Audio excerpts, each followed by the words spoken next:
This person I want to bring before you is the founder of Black Women in Aviation. She's an accomplished and best-selling author. It's one thing to be accomplished. It's another thing to be best-selling. Y'all can go ahead and applaud.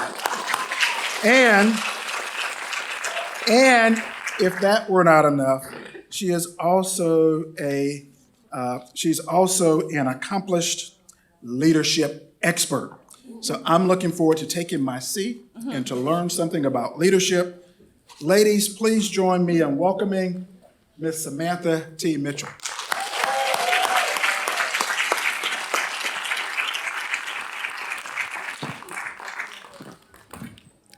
It's always beautiful when you get such a lovely introduction. Thank you, STEM Goes Red, and thank you, students, for showing up for yourselves. Look, we gotta give it a round of applause when you show up for yourselves. Look, and it's also important to get what you want. Your brand is important, and my brand is really important to me, so I had a special request. So thank you, my lovely assistant, for providing my brand. When we talk about showing up for yourselves, when we talk about STEM, one of the common themes that's already been said here today is confidence. When you know that you have to show up as your confident self to be in this career path, it is so vital. STEM's not for the weak-hearted. So if you got a weak heart, exit stage left. Or build up that confidence, because it's a muscle that we each get to use in order to elevate what it is that we're looking to do. And when we talk about STEM, confidence, part of this whole experience is really about learning your flight plan. We talked about JFK. Shout out to JFK. So today I want to fly with you all. But first, every good flight requires a flight plan. That flight plan is where you are to where you want to go. And it's okay if you don't know. We're going to talk about that. But we want to explore ways in which we can identify how to self-reflect, how to leverage those around you so that you could get clarity on some of these things, because it's not easy. Life's hard. So today, are you guys fired up for a flight? Y'all want some clarity? I want to take us back, because I sat in those seats years ago. I was in high school. I was. But I was lost. And I was the only one that was lost. That was the story I told myself, was that I was the only one that was lost. Because everyone else had it together but me. That's a horrible feeling. If you know that you're not the only one, that's a really good starting point, because it looks like on the inside looking out, everyone has it put together but you. But it's not true. And so for me, when I didn't know what I wanted to do, but I knew that winning was important, and that win is what's important now. And that what's important now, for me, I looked at my values, what I thought was important. And it's so ironic, because I saw a common theme, and it was money. How many of you all value money? Right? Like, everybody's hands need to be up. Adults too. Like, we need money makes the world go round. And that's what I love about the STEM career path. And I won't reiterate the percentage, but I mean, was that not an amazing percent? STEM versus non-STEM? I got into STEM because of money, similar to Angela. Look, I think our age group was just broke. Broke, y'all. I grew up in a single family home. My mom worked 2 jobs. And I saw my mom working super hard. And I told myself, look, we got to come up with a different plan. We are not going to be working 2 jobs. If you want something else, it's for fulfillment, but not because you're trying to meet your basic needs. And that's what the STEM industry does. It gives you that extra income versus non-STEM paths. So I celebrate you all for exploring STEM, and for those who know and are locked in, it's a beautiful thing. So I'm in high school, y'all. Confused? For those of you who are seniors, are you getting an abundance of mail right now? Like every school, everyone knows that you're a senior and they're sending you literature, recruiting you for their school. That was me. Amongst my confusion, there was a special day. A brochure came to my house, and I opened up the brochure because amongst my confusion, not knowing what I wanted to be, all I knew was I wanted to use my hands. Like I was so ignorant, I just knew hands. And my mom enforced it. So this brochure comes and it says, aircraft maintenance technician with a 4-year degree. It was like a cartoon where the sun's shining all around the piece of paper. I'm like, woo, I think we're onto something. Because I told myself I would just be an auto mechanic. That's all I saw. How many times do we only know what we see? And that's why it's so important to get outside like you are today, to expose yourself to so much more. And when that brochure came, I took immediate action, because when you're in that state, it's really important for you to take action.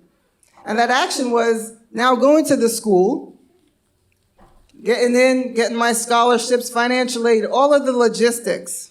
But I showed up at school, and who do you think I saw? It was a bunch of guys. Oh my gosh. Totally different. I went to a normal high school. I'm like, what am I going to do with all these guys? Okay, I can't talk to them because I don't want them to be fresh, and I'm in school. I got to stay focused. So what being in that type of school did for me was it prepared me for the workforce, going in corporate. Because if the school looked like that, I guarantee that when I got to work, it was going to look like that.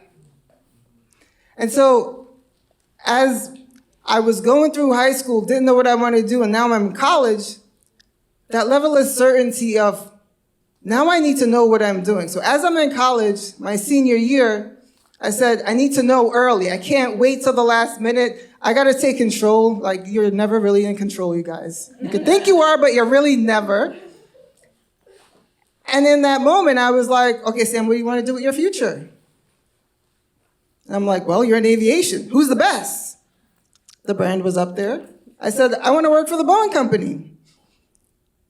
And always associate with schools who provide opportunities when you graduate. That is big. It's not just about the education. It's about what happens after the education. And I was fortunate enough to be in a school like that. And so Boeing showed up. Dreams manifested, right? I interviewed, nailed it. And then fly out to St. Louis. Basically, I got the job. And while I was there, I was talking to the HR director, and he was so excited to have me. They were looking for those women until he said, secret clearance, top secret clearance. And I said, dreams shattered. But why? Because I was born in Jamaica. In order to get clearances, you gotta be an American citizen. Disqualified. Life happens. It's not always going to be anywhere near perfect. Perfection, I don't know who created that thing, but it's so unreal. And now I'm at a crossroad where I have to identify what that looks like. Because the dream that I had that I got was taken away from me not because I wasn't great, not because I wasn't enough, it was because I wasn't an American.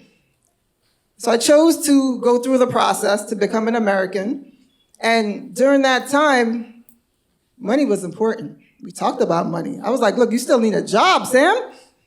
So I went back to the school. This is how good the school was. Job number 2, and that's where I got a job at Air Jamaica, working as the first female mechanic out at JFK for Air Jamaica. The applause are nice now. It was brutal, to say the least. And I'll share it with you all if you want later. But my biggest takeaway from that experience was everyone does not want to see you win. Angela called it haters. Everyone doesn't want to see you win. But there's a few people that do. And when you know the ones that do, it is so important to hook to those people and make sure that you ride with them, because they're going to be advocating for you every step of the way. So hook to your advocates, release the ones that don't.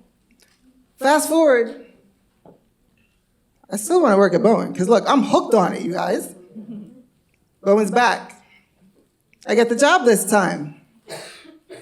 And now I'm looking at money, salaries, and I'm in there, and there was a defining moment because advocacy is important regardless of what space you're in. And my first manager, I think he was, I don't know, I thought he didn't like me. And then I knew he didn't like me after the conversation that we had that day. And we're in his office doing a performance evaluation, and I was a stellar employee. But I was a female. And so we talked about salary increases, and I said to him, I want a promotion. I want more. And he said, Sam. He looked around to his whiteboard. At the time, I was making $40,000, which was not really that great. But I was like, okay. He wrote out the $40,000 with your performance every year and rate increases, inflation, roughly 3%. He said, Sam, you're not going to get rich working here. I wanted to curl into my shell when he said that. I couldn't have felt any smaller. In that moment, I was like, I'm not trying to get rich. I was just trying to make a couple extra dollars. But what he did for me was he allowed me to understand that he was not my person and that I needed to move around because I would have been complacent starting off in my career. Part of my success over the 20 years is because I've moved around so much. But that first experience was one that crafted a memory that I wasn't his person, so therefore I had to leave. And so I left and went and did other jobs throughout the Boeing Company over the last 20 years. And I know we talked about money, but there becomes a point in your career where money is no longer the driving force. And impact. Impact becomes a thing. So although I still work for the Boeing Company, my now impact is through my nonprofit, Black Women in Aviation, where I get to expose underserved communities to the aviation industry so that they know what aviation is and know that they too can be in that space as well. And when I talk about aviation, the nonprofit, and all the things I've been through, it's a journey. We build out the flight plan, but at the same time, it's really important to know there's going to be disruptions along the way. And what I want you all to know is that as these disruptions happen, you get to choose. You might feel like you're not enough. You might feel like you don't belong, but you do. One of the things that I want you to remember is advocacy matters. Your belief systems matter. Your belief will either elevate you or it'll drag you down. How do you fix that? How do you change that? It's programming. Whether you're 5 or 55, it doesn't matter. I could talk to you offline about how to do it. But what I want you all to do with me is to stand up, because I believe in physiology and a shift in your state so that we could go through this next phase of this presentation.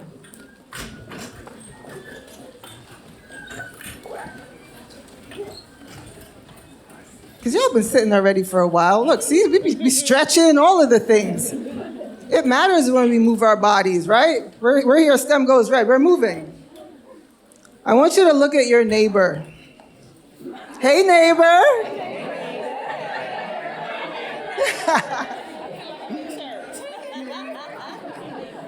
So, as we're looking at our neighbor, here's what I want us to instill. You're going to use your voice, but I want you to use your body also, whatever that looks like for you. Because I believe that every single person in this room is enough. You're worthy. You belong wherever you choose to belong. And so I want you to say aloud with your voice, with your body, with your energy. Let the people in the Perlman Center hear you. I am enough. I am enough. So you guys kind of followed the instructions. So you get to move your body.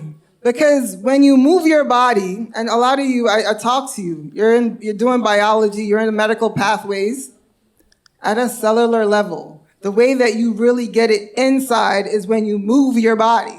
So say it with your voice as well as your body. I'm gonna give you another try. I am enough. I am enough. Yeah, oh, I saw the hand motion. Okay. Do you believe it? Yes. Hands up if you believe it, because I need to know y'all believe it. Yes. High five your neighbor. I see you. I see you. You are enough. Okay, yes. Shake the hand off, do all of the things. I see you. So leave with that today. In the moment of doubt, that voice in your head, the movement throughout your body as you tell yourself that you are enough because you are worthy. Thank you.